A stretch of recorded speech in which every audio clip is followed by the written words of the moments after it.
गोबिरिया सौर ऊर्जा प्रोजेक्टचे उद्घाटन कोणत्या राज्यात करण्यात आले आहे? गोबिरिया सौर ऊर्जा प्रोजेक्टचे उद्घाटन राजस्थान राज्यात करण्यात आले आहे. पंतप्रधान नरेंद्र मोदी यांना कोणत्या देशाने त्यांच्या 60व्या स्वातंत्र्य दिना दिवशी मुख्य अतिथी म्हणून निमंत्रित केले आहे? पंतप्रधान नरेंद्र मोदी यांना मालदीव देशाने त्यांच्या 60व्या स्वातंत्र्य दिना दिवशी मुख्य अतिथी म्हणून निमंत्रित केले आहे. कोणत्या देशाद्वारे पॅलेस्टाईनला अधिकृत राज्य म्हणून मान्यता देण्यात येणार आहे? फ्रान्स देशाद्वारे पॅलेस्टाईनला अधिकृत राज्य म्हणून मान्यता देण्यात येणार आहे. राष्ट्रीय क्रीडा प्रशासन विधेयक 2025 लोकसभेत कोणी सादर केले आहे? राष्ट्रीय क्रीडा प्रशासन विधेयक 2025 लोकसभेत मनसुख मांडवीय यांनी सादर केले आहे.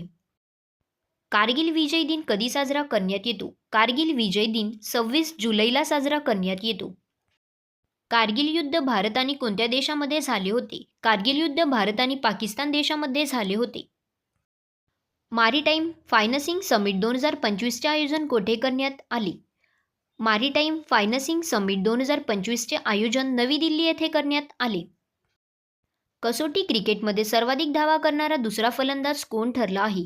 कसोटी क्रिकेटमध्ये सर्वाधिक धावा करणारा दुसरा फलंदाज जो रूट ठरला आहे. जो रूट कसोटी क्रिकेटमध्ये सर्वाधिक धावा करणारा कितवा फलंदाज बनला आहे? जो रूट कसोटी क्रिकेटमध्ये सर्वाधिक धावा करणारा दुसरा फलंदाज बनला आहे. मालदीव देशाने त्यांच्या 60व्या स्वातंत्र्य दिना दिवशी मुख्य अतिथी म्हणून कोणाला निमंत्रित केले आहे? मालदीव देशाने त्यांच्या 60व्या स्वातंत्र्य दिना दिवशी मुख्य अतिथी म्हणून नरेंद्र मोदी यांना निमंत्रित केले आहे.